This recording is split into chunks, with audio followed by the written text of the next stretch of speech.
RK मुशायरा media. अल्हम्दुलिल्लाह नहमदुहु व नस्तईनुहु व नस्तगफिरुहु व नऊज़ु बिल्लाहि मिन शुरूरि अनफुसिना व मिन सय्यिआति अमालिना मन यहदिहिल्लाहु फला मुज़िल्ल लहु व मन युज़लिलहु फला हादिय लहु व नशहदु अन ला इलाहा इल्लल्लाह वहदहु ला शरीका लहु व नशहदु अन्न सय्यदना व मौलाना मुहम्मदन अब्दुहु व रसूलुहु अम्मा बअद फ़अऊज़ु बिल्लाहि मिनश शैतानिर रजीम बिस्मिल्लाहिर रहमानिर रहीम इन्ना नहनु नज़्ज़लना ज़िक्र व इन्ना लहु लहाफ़िज़ून सदक़ल्लाहुल अज़ीम। यहाँ तशरीफ़ फरमा काबिल एहतराम हज़रात उलमाए इकराम और मेरे मुहतरम बुजुर्गों, दोस्तों और अजीज बच्चों, अल्लाह जल्ल शानहू का बहुत बड़ा एहसान और करम है कि अल्लाह तबारक तआला ने मदरसे की निस्बत और कुरान मुक़द्दस की निस्बत से हमें और आपको यहाँ जमा फरमाया है। बहुत बड़ी खुशी की बात है कि अल्लाह तबारक तआला ने अपने कुरान मुक़द्दस के लिए हमें और आपको यहाँ जमा फरमाया है। और हकीकत में इस मजलिस के दुला उन अजीज तलबा हैं जिनके सरों पर एजाज़ व इकराम की दस्तार बांधी जानी है,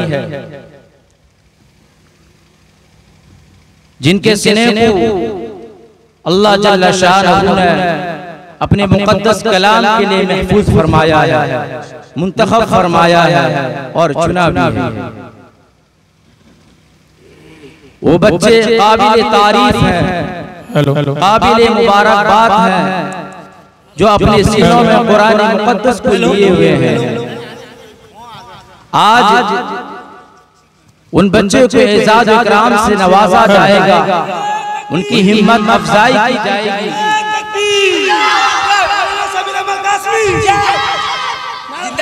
और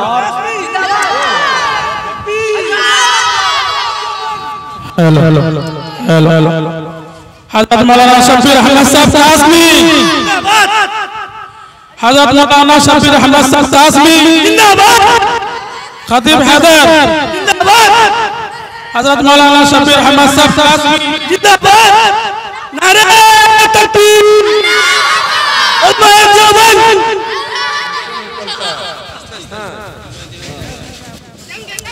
हज़रत मौलाना शफीर अहमद साहब कासमी की अहले सुन्नत वल जमात खतीब हैदर साहब,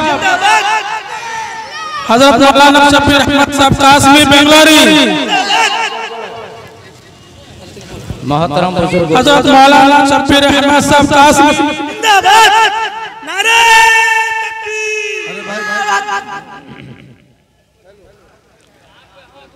मोहतरम बुजुर्गों, दोस्तों, अल्लाह जल्ल शानहू का बहुत बड़ा एहसान और करम है कि अल्लाह तबारक तआला ने कुरान की निस्बत अपने मुक़द्दस कलाम की निस्बत से हमें और आपको यहाँ जमा फरमाया है, जिनके सीनों को अल्लाह तबारक तआला ने कुरान मुक़द्दस के लिए महफूज फरमाया। आज उनके सीनों सरों पर एजाज़ व इकराम की दस्तार बांधी जानी है। मेरे भाई दोस्तों, वो एजाज़ व इकराम के मुस्तहिक़ हैं और दूसरे लोगों को तरगीब दी जाएगी कि अपने बच्चों को इसी लाइन पर और इस रास्ते पर चलने की कोशिश करें, अपने बच्चों को कुरान मुक़द्दस की हिफ्ज़ बनाएं, कुरान मुक़द्दस को सीने में उतारें और मदारिस मकातिब में भेजें।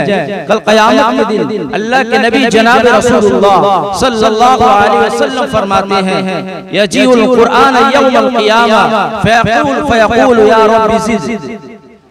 अल्लाह के नबी फरमाते हैं कल क़यामत के दिन कुरान मुक़द्दस उन हाफिज़ कुरान के लिए सिफारिश करेगा, अल्लाह तबारक तआला से मुतालिबा करेगा, अल्लाह तबारक तआला से दरखास्त करेगा, या अल्लाह तेरा बंदा जो मुझसे मोहब्बत रखा, अपने सीने में मेरे कुरान को मुझको सीने में दाखिल फरमाया। या अल्लाह उसे एजाज और इकराम से उसको नवाज दे। मेरे भाई दोस्तों, अल्लाह के नबी फरमाते हैं कुरान, अल्लाह के नबी फरमाते हैं कुरान इतनी में बस नहीं होगा, वो मुतालबा करेगा कि मेरे भाइयों दोस्तों, अल्लाह को फरमाएगा यज़ीदु फ़क़ूलू या रब्बी यज़ीदु, फरमाएगा ये मेरे परवरदिगार उनको और इनाम से यज़ीद और ज़ायद इनाम से उनको नवाज दीजिए। मेरे भाई दोस्तों, अल्लाह तबारक व तआला कल क़यामत के दिन उसे ऐसा पोशाक पहनाया जाएगा, ऐसा पोशाक पहनाएंगे जो इतना चमकीला, इतना खूबसूरत होगा, इंसान की तसव्वुर दुनिया के अंदर सोच नहीं सकती उसकी तसव्वुर। मेरे भाई दोस्तों, कुरान मुतालिबा करेगा, हाफिज कुरान के लिए इतनी में क़नाअत नहीं करेगा, इतनी में चुप नहीं हो जाएगा, फिर अल्लाह से कहेगा या अल्लाह मुझे एजाज का दस्तार पहना दिया, उसको इकराम का ताज पहना दिया, उसको बेहतरीन लिबास पहना दिया। फिर फरमाएगा यरदा फयरदा अन्हु, या अल्लाह तबारक व तआला उनको उससे तू राजी हो जा। अल्लाह तबारक व तआला फिर उन हाफिज कुरान से राजी हो जाएंगे, रज़ा रिज़वान का परवाना दे देंगे, ऐलान कर देंगे कि मैं हाफिज कुरान से मैं राजी हो गया। फिर अल्लाह तबारक व तआला के सामने कुरान फिर अर्ज़ करेगा या अल्लाह, या अल्लाह। अल्लाह तबारक व तआला फिर उसे कहेंगे इक़रा वरक़ा, पढ़ता जा, जन्नत के दरवाजे में तू चढ़।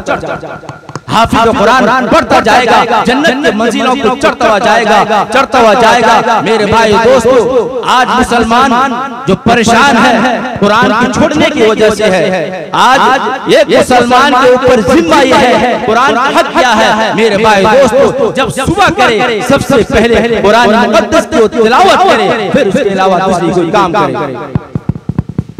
पहले जमाने के अंदर जी किसी महल्ले से गुजर होता था, किसी महल्ले से जाना होता था, मेरे भाई दोस्तों, हर घर से आवाज आती थी, कुरान की तिलावत की आवाज आती थी। आज मुसलमान के ऊपर हालत जो आ रही है, मेरे भाई दोस्तों, हज़रत शेखुल हिंद हज़रत मौलाना मुफ्ती महमूद हसन साहब फरमाते हैं, कहते हैं आज मुसलमान की जो तबाही और बर्बादी है उसकी दो वजह है। दो वजह की वजह से मुसलमान आज परेशान नजर आ रहा है। उसकी पहली वजह बतलाते हैं मेरे भाई दोस्तों, जो कुरान को छोड़ सबसे पहली वजह यह है कि कुरान को छोड़ने की वजह से मुसलमान परेशानी में मुब्तला है, मसाइब आ रहे हैं। और दूसरी वजह बताया कि आपस के अंदर इख्तिलाफ होने की वजह से, एक दूसरे के अंदर इख्तिलाफ होने की वजह से परेशानी में मुब्तला है मुसलमान। मेरे भाई दोस्तों, हम सबको चाहिए कि कुरान को लाजिम करें, कुरान को अपनी जिंदगी में दस्तूर बना लें, अपना वजीफा बना लें। कुरान हम सुबह उठेंगे, कुरान की तिलावत करेंगे। अल्लाह तबारक व तआला हम सबको कुरान की अहकामात पर चलने की तौफीक नसीब फरमाए। व आखिरु दावाना अनिल हम्दुलिल्लाहि रब्बिल आलमीन।